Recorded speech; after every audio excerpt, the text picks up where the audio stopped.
Ada satu kalimat dari Ki Hajar yang itu nanti melambangkan seperti apa sih dasar pendidikan ini harus kita kembangkan. Kalimatnya agak dalam, di situ bertaburan istilah-istilah yang nanti menjadi clue tentang seperti apa asasnya pendidikan pada anak itu. Kalimatnya seperti ini. Berilah kemerdekaan kepada anak-anak kita. Bukan kemerdekaan yang leluasa, tetapi yang terbatas oleh tuntunan-tuntunan kodrat alam yang nyata.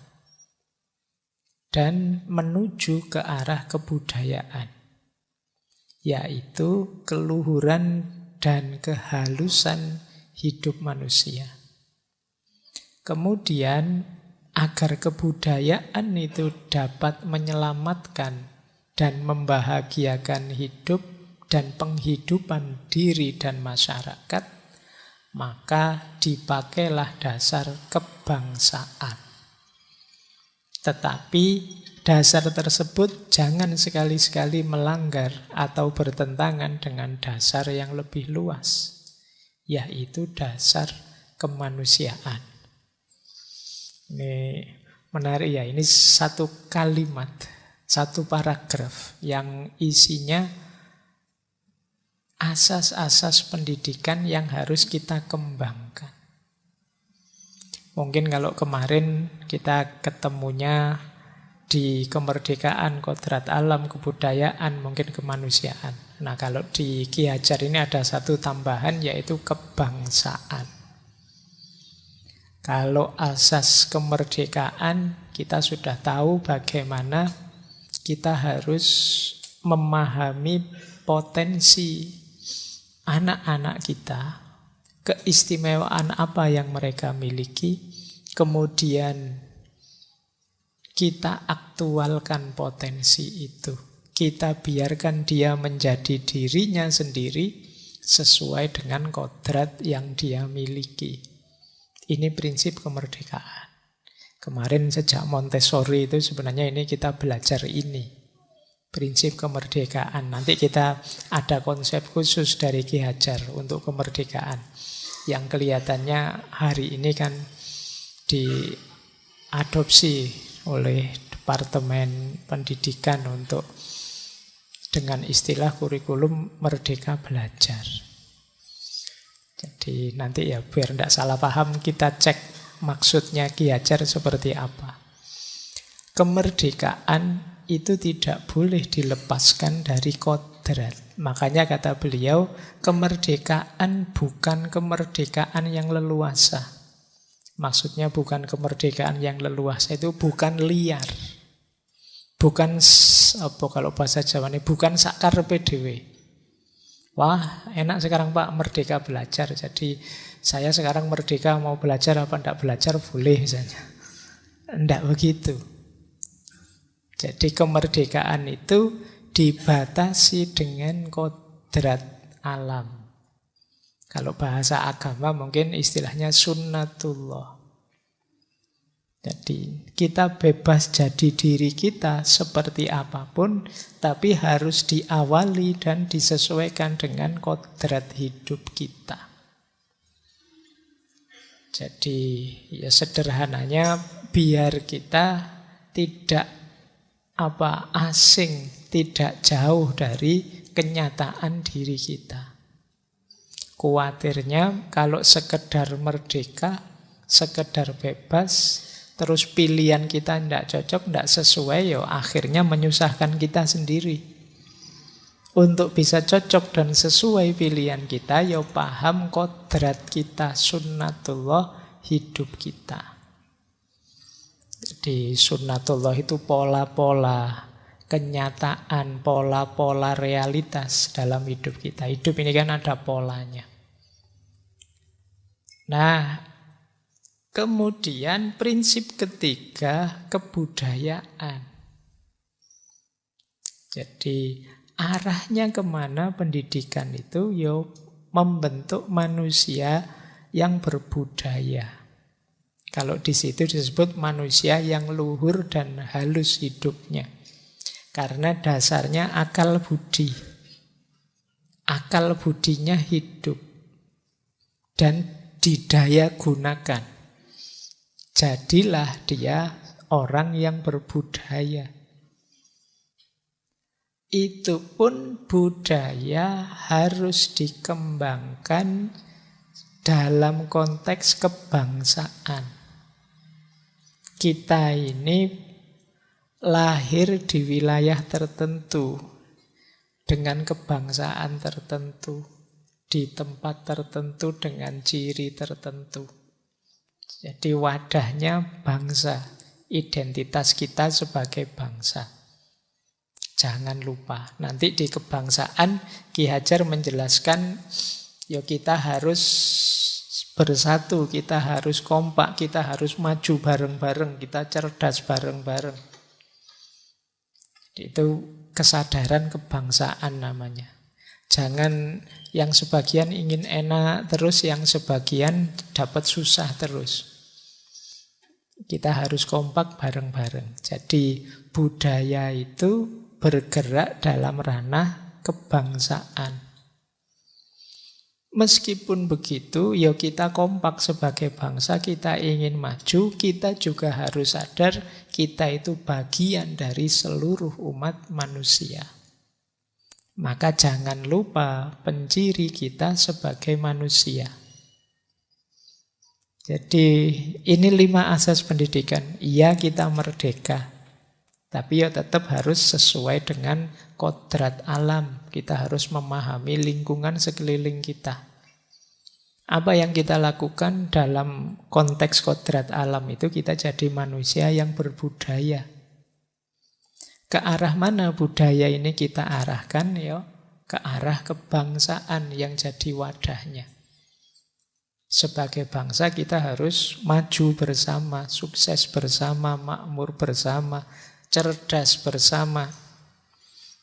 Dan jangan lupa, jangan eksklusif, jangan elit, karena kita ini manusia yang juga bergaul dengan manusia yang lain, bangsa-bangsa yang lain. Ini mirip seperti prinsipnya Tagore, Rabindranath Tagore yang kita bahas 2 minggu yang lalu, bahwa kita perlu prinsip universalitas. Kita itu bagian dari keseluruhan manusia. Jadi bangsa kita ini bagian dari manusia. Apa isinya bangsa? Budaya. Budaya itu lahir dari mana? Dari kodrat akal dan budi kita, lingkungan sekeliling kita. Yang itu bisa kita temukan kalau kita merdeka. Jadi 5 asas ini sebenarnya saling nyambung. Saya tidak tahu kalian menangkap apa tidak, nanti direnungi lagi ya. Dasarnya merdeka, yang kemerdekaan itu ada dalam konteks kodrat. Jadi kita tidak boleh nabrak kodrat lingkungan, hakikat sekeliling kita. Yang itu bentuknya nanti budaya ketika kita mendaya gunakan akal budi kita. Wadahnya kebangsaan, tapi kebangsaan yang tidak sempit, kita juga berinteraksi, bergaul dengan bangsa yang lain karena kita sama-sama manusia. Jadi inilah asasnya pendidikan. Berarti kita melatih anak untuk merdeka sesuai kodratnya, mampu mendaya gunakan akal budinya, melahirkan budaya yang sesuai dengan identitas kebangsaannya, dan mampu bergaul dengan manusia dan bangsa yang lain. Nah, ini ideal pendidikan dengan 5 asas ini. Akan lahir anak-anak yang merdeka, anak-anak yang sadar identitasnya dan mampu maju serta bergaul dengan bangsa yang lain. Kita lanjutkan lagi. Nah, inilah redaksi visinya. Jadi ini saya ambil dari beberapa tulisannya, agak saya potong-potong. Tapi menurut saya itulah visi pendidikannya Ki Hajar. Kata beliau, yang pertama, pendidikan itu hakikatnya adalah menuntun. Apa yang dituntun kodratnya anak-anak. Dituntun kemana? Menuju diri mereka sebagai manusia, pribadi, dan juga sebagai anggota masyarakat. Demi apa? Demi agar selamat dan bahagia, setinggi-tingginya. Itu redaksinya agak sastra. Selamat dan bahagia setinggi-tingginya. Ini saya tidak tahu sekarang gaya bahasa agak nyastra gini kalau di medsos sering dipalahpahami. Kadang-kadang kita ngomentarinya letterlek. Bahagia kok tinggi tuh Pak. Bahagia itu ya sedalam-dalamnya harusnya. Sastramu sudah mulai turun. Pemain bulu tangkis kita bertekuk lutut di hadapan pemain. Kok malah bertekuk lutut tuh Pak? Main bulu tangkis kan harusnya berdiri. Masa sambil bertekuk lutut? Itu sastra yole. Jadi kita itu sering begitu hari ini. Khususnya pada orang yang tidak kita sukai. Pokoknya isinya ngeritik terus, komentar terus. Ya orang ngomong kan ada kembang-kembangannya, ada warna-warninya. Kadang ya pakai, kalau orang Jawa ada sanepan, ada simbol-simbol isyarat-isyarat. Bahkan kalau dalam bahasa Arab itu ada alim wal alim, itu kafa bil isyarat. Orang pinter sama-sama pinter itu cukup dengan isyarat.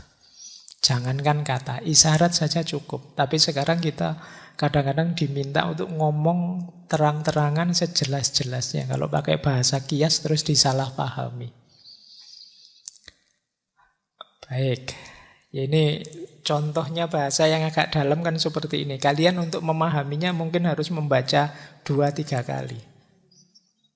Menuntun segala kodrat yang ada pada anak-anak itu agar mereka sebagai manusia dan sebagai anggota masyarakat dapatlah mencapai keselamatan dan kebahagiaan yang setinggi-tingginya. Yo, ini mahasiswa harus belajar bikin bahasa yang bagus gini. Apalagi untuk kebutuhan nulis skripsi. Nah, saya sekarang sering mengeluh pada teman-teman yang idemu bagus, kamu ngerti maunya, tapi tidak bisa bikin kalimat. Alhamdulillah sekarang dibantu ChatGPT itu. Iya. Saya kapan itu bimbing yang kelihatannya karena orang Jawa, jadi dia itu mungkin isi pikirannya dalam bahasa Jawa. Ketika diterjemahkan ke bahasa Indonesia jadi lucu. Masyarakat di sini kalau pagi pada pergi ke sawah. Jadi aku mikirnya rotok suwi, pada pergi ke sawah. Oh, mungkin dari bahasa Jawa, podo mangkat ning sawah. Itu maknanya jauh, podo dengan pada. Tapi dari Jawa langsung ditranslate ke Indonesia, jadi akhirnya bingung. Bahasa Indonesia pada itu kan mungkin tidak sama persis dengan bahasa Jawa podo. Nah itu perlu latihan. Para founding fathers, para pahlawan kita itu biasanya canggih. Coba silakan dibaca tulisannya Ki Hajar, tulisannya Buya Hamka, tulisannya tokoh-tokoh zaman dulu itu. Kalau kita baca rasanya indah. Kalian mungkin hari ini tidak terlatih bikin kalimat-kalimat indah. Karena sekarang kan sudah dibantu oleh emoticon itu. Ya, untuk bilang iya saja kan kamu sekarang males, tinggal dikasih jempol, dikasih senyum, dikasih gitu. Ya memang zamannya sudah berubah.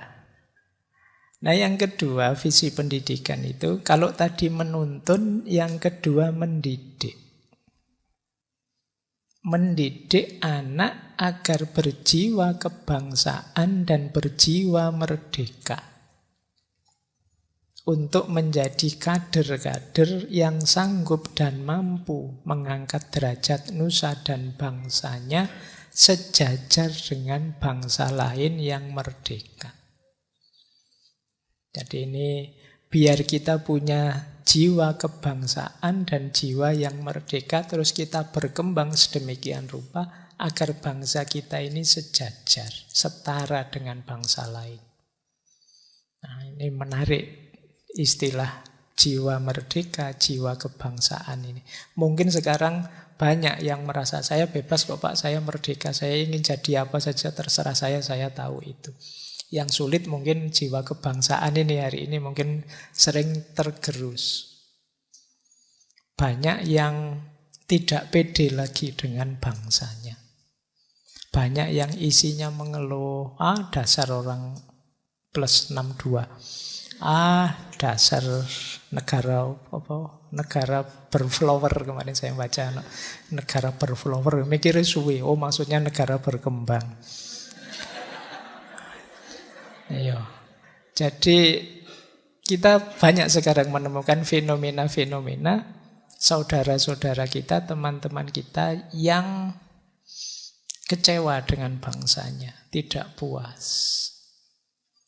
Kemudian setengah putus asa sehingga isinya mengeluh terus. Seolah-olah hidup di tengah-tengah saudaranya sendiri sebangsa itu kayak hidup yang sangat berat. Jadi lupa bersyukur bahwa Allah menganugerahkan banyak kenikmatan, banyak hal yang layak disyukuri. Nah, jiwa kebangsaan, jiwa merdeka penting ditanamkan, kata Ki Hajar. Terus yang ketiga, kalau ini agak praktis. Dua yang terakhir ini praktis. Kalau tadi yang pertama menuntun, yang kedua mendidik, yang ketiga mengupayakan. Yang diupayakan apa? Anak-anak hidup tumbuh sesuai kodrat, minat, dan bakatnya. Ini saya tidak perlu mengulang-ulang penjelasan, ini persis dengan tokoh-tokoh minggu lalu yang kita bahas. Yang terakhir, ini juga lebih praktis. Beliau ini ingin memperluas pendidikan dan pengajaran karena sekolah yang disediakan oleh pemerintah Belanda saat itu sebelumnya sangat terbatas. Jadi tidak semua orang bisa sekolah. Jadi secara fasilitas masih sangat kurang. Jadi ini visinya Ki Hajar. Semoga semua mengenyam pendidikan. Semoga tidak ada anak bangsa ini yang tidak tersentuh oleh tangan-tangan pendidikan. Karena masa depan bangsa ini ya tentunya kuncinya ada di pendidikan. Inilah visi beliau. Menuntun, mendidik, mengupayakan, dan memperluas. Semoga sedikit banyak sudah sukses lah sekarang biar beliau tidak prihatin. Kalau belum ya itu tanggung jawab kita semua, pelan-pelan ya. Baik, kita lanjutkan. Kita mulai sekarang belajar filsafatnya. Karena fokus kita kan memang di filosofi pendidikan anaknya. Nanti yang lain-lain bisa didengarkan rekaman sebelumnya. Yang pertama saya awali dari kritik beliau. Beliau mengkritik model pendidikan seperti di Barat saat itu ya. Barat saat itu. Yang lebih menekankan model ngatur, merentah, menghukum. Jadi kata beliau, dasar pendidikan di Barat itu Recht, Tuch, dan Orde. Perintah, hukuman, dan ketertiban. Jadi aturannya begini loh ya. Kalau tidak melakukan akan dihukum ini. Kalau salah akan kena sanksi ini. Jadi mengejar ketertiban dengan perintah dan hukuman. Ini dikritik oleh Ki Hajar. Apalagi kalau untuk anak-anak. Anak-anak itu apalagi yang masih kecil Pikirannya belum berkembang luas. Hati-hati dengan perintah apalagi ancaman. Ya kalau seusia kalian ini sih ya diancam dihukum santai wae, ala biasa. Nanti nilaimu tak turunkan loh ayah, ndak apa-apa, nanti ngulang lagi kan bisa Pak. Kamu sudah bisa jawab, tapi adik-adikmu yang kecil ndak bisa. Kalau dia dapat ancaman bisa ndak tidur beneran, bisa gelisah beneran dia. Kadang ada tugas saja ndak selesai dia bisa gelisah. Maka Ki Hajar mengkritik, kenapa dampaknya tidak terlalu positif, kata beliau. Pendidikan yang dasarnya hanya perintah hukuman, yang pertama akan membuat seseorang nanti kalau dewasa tidak gerak kalau tidak dipaksa atau tidak ada yang merintah atau tidak ada yang ngancam. Jadi padahal kalian tahu loh yang baik itu ini, tapi kok kalian tidak melakukan? Tidak ada yang merintah kok Pak. Dosennya tidak merintah, orang tua juga tidak merintah. Akhirnya kan kayak kalian hari ini itu kan jarang kan yang diam-diam bikin tulisan, itu jarang. Kalau tidak diperintah dosennya, nunggu diperintah. Jadi kenapa begitu? Mentalnya terbentuk dari kecil begitu. Tidak dibiasakan berinisiatif sendiri. Nunggu aturan, nunggu yang merintah. Nah, padahal justru puncaknya ketertiban itu kesadaran, bukan keterpaksaan. Tapi kalau kita biasakan nunggu diperintah, akhirnya apa? Ya mental kita mental diperintah. Padahal kita kan tiap hari teriak harus merdeka, harus bebas. Tapi kalau mentalnya masih mental nunggu diperintah, ya jangan mimpi bisa merdeka. Minta diatur terus. Akhirnya aturannya banyak karena mengkhawatirkan kan. Kalau kalian tidak diatur terus sakar PDW. Tidak punya kesadaran mengatur dirinya sendiri. Kenapa begitu? Sejak kecil polanya pola ini, perintah dan hukuman. Bukan berarti tidak boleh sama sekali, tapi jangan ini jadi menu utamanya. Ya mungkin dalam hal tertentu yang belum paham kita beritahu, terus kita tuntun, kita perintah ini itu tidak apa-apa. Tapi dalam hal yang lain ya mungkin kita biarkan dia berinisiatif sendiri. Bila perlu penyadaran, tidak sekedar perintah. Ayo kalau mau tidur gosok gigi. Terus sedikit-sedikit jelaskan apa manfaatnya, biar dia sadar. Karena kalau dia tidak punya kesadaran, nanti yang merintah gosok gigi tidak ada, ya kamu tidak gosok gigi. Seperti hari ini kan, ini saya yakin itu kalau mau tidur, teman-teman sebagian besar jarang yang masih setia dengan gosok gigi, apalagi yang cowok. Ya, saya ngalami sendiri. Jadi kenapa begitu? Ya tidak ada yang merintah, tidak ada yang maksa kemarin. Baik, dampak pertama. Dampak kedua,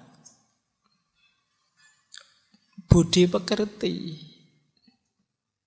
Karena terbiasa dituntun, dia tidak berkembang. Biasanya yang seperti ini menumpulkan budi pekertinya. Dia tidak kreatif. Nah, yang kedua itu. Ya karena diperintah terus. Kreativitasnya macet. Budi pekertinya juga tidak terasa. Mereka bisanya manut saja. Yang ketiga, menimbulkan penyakit. Kata beliau, istilahnya unik, intelektualisme. Intelektualisme itu mungkin mirip rasionalisme, mendewakan akal, mendewakan angan-angan. Ini menarik. Orang dilatih tertib saja dengan aturan dan hukum, lama-lama ya dia pikirannya tidak berkembang, imajinasinya macet. Nah, apa-apa dilihat secara, kalau bahasa baratnya positivistik. Tidak percaya sebelum ada fakta dan buktinya. Kalau bahasa psikologinya, otak kirinya yang jadi andalan. Otak kanannya tidak terlalu canggih. Disuruh improvisasi, kreatif, imajinasi, tidak bisa. Dia jalan luar biasa kalau ada juknisnya, petunjuk detailnya. Jadi kadang-kadang apa-apa mau dirasionalkan. Itu penyakit intelektualisme. Apa saja mau dicek, ini kira-kira kemasuk akalannya sampai mana, rasionalnya sampai mana, itu intelektualisme. Bukan berarti salah, tapi kalau berhenti di situ, padahal hidup ini kompleks. Kita kadang perlu pakai nurani, kadang pakai intuisi, kadang pakai naluri, macam-macam. Kalau hanya akal saja yang berkembang, kita rugi banyak juga, kehilangan banyak hal juga dalam hidup ini. Oke, dan yang keempat, menimbulkan, ini istilah beliau menarik, kemurkaan diri dan kemurkaan benda. Kemurkaan diri itu individualisme. Kemurkaan benda itu materialisme. Akan melahirkan orang yang dipikir dirinya sendiri saja. Kemudian perspektif hidupnya dalam menilai apa-apa itu materi saja. Jadi apa-apa dilihat nilai materinya. Ini karena tadi yang hidup ya nilai-nilai matematisnya. Karena yang hidup intelektualismenya saja, rasionalismenya saja.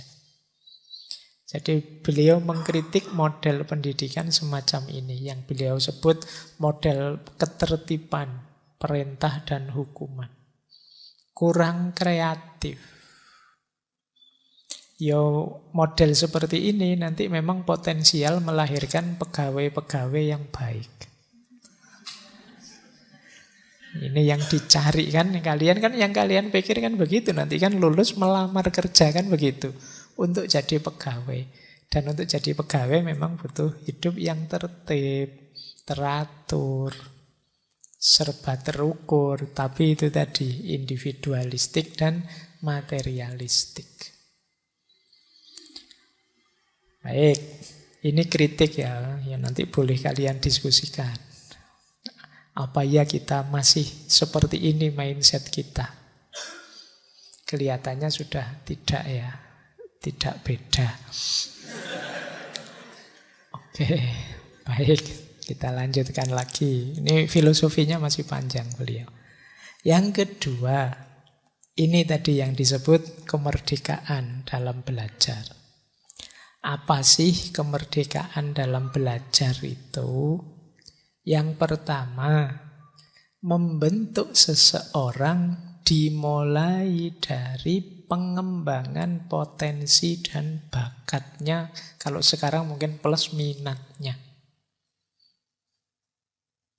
Berarti apa? Pendidikan ideal itu diawali dari pemahaman terhadap anak.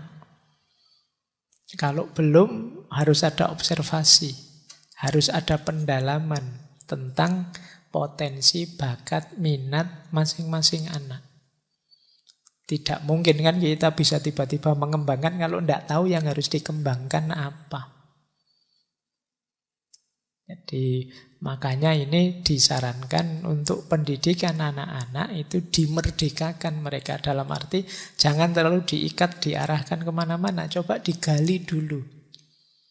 Ini potensinya kira-kira apa? Bakatnya apa? Minatnya apa? Nah, kemudian kalau sudah ketahuan, gurunya baru bergerak. Apa yang harus didorong, mana yang harus dikuatkan. Biarkan dia sesuai minatnya sendiri. Biarkan dia berkembang sesuai potensinya.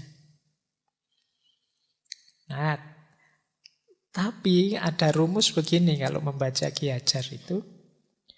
Berarti konsekuensinya adalah untuk seorang anak bisa merdeka belajar. Merdeka belajar itu berarti dia belajar sesuai minat dan bakatnya. Dia mengeksplorasi apa yang jadi keinginannya. Syaratnya dia perlu belajar merdeka.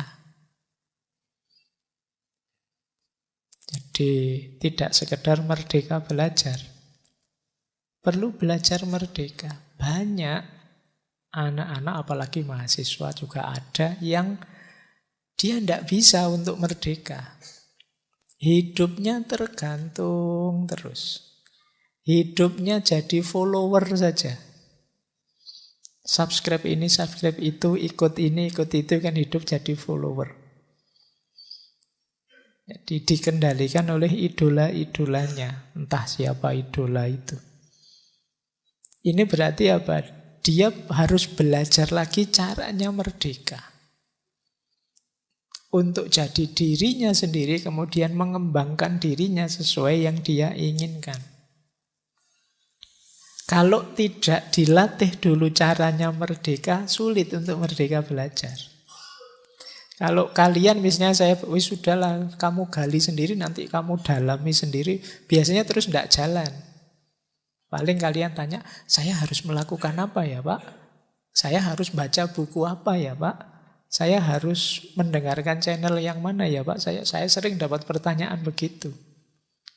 Saya sering diprotes mahasiswa, Pak Faiz, kalau ngajar mbok yo ditunjukkan bukunya itu ini gitu. Jadi padahal saya bilang, sudah buku apa saja yang relevan dengan mata kuliah kita, silahkan kalian baca. Tapi terus mahasiswanya mesti tanya. Kalau awal kuliah itu biasanya minta diatur sampai detail. Seperti apa mekanisme kuliahnya. Dibebaskan tidak bisa. Sudahlah, makalah terserah kalian saja. Mesti terus, yang ini boleh Pak. Yang pakai begitu boleh Pak. Memang dibebaskan itu loh, masih tidak percaya diri untuk menetapkan yang dia pilih. Berarti apa? Sebelum merdeka belajar, harus belajar merdeka dulu. Kalau kamu merdeka saja tidak bisa, ya sulit. Kadang-kadang ada yang undang saya itu kan, Pak Faiz bisa enggak? Oh insya Allah. Temanya apa Mas? Temanya terserah Bapak saja ya. Loh terus kamu undang saya itu pingin belajar apa? Kok malah temanya terserah saya? Jadi merdeka sulit. Kenapa kita tidak pernah belajar merdeka? Ayo latihan berpikir mandiri. Ayo latihan memutuskan sendiri. Ayo latihan memilih sendiri sesuai keinginan kita. Ini namanya belajar merdeka.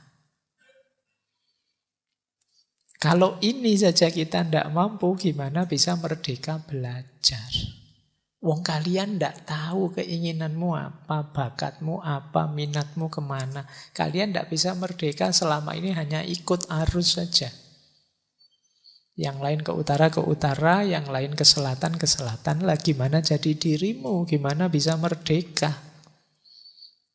Untuk bisa merdeka ya, untuk bisa merdeka belajar, kalian harus tahu caranya merdeka dulu.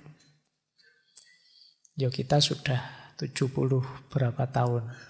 8 tahun merdeka. Tapi mungkin kita belum bisa caranya merdeka yang benar. Buktinya apa? Ya, kita ketergantungan dalam banyak hal dalam hidup kita. Baik, jadi ini filosofi paling dasar dari merdeka belajarnya Ki Hajar.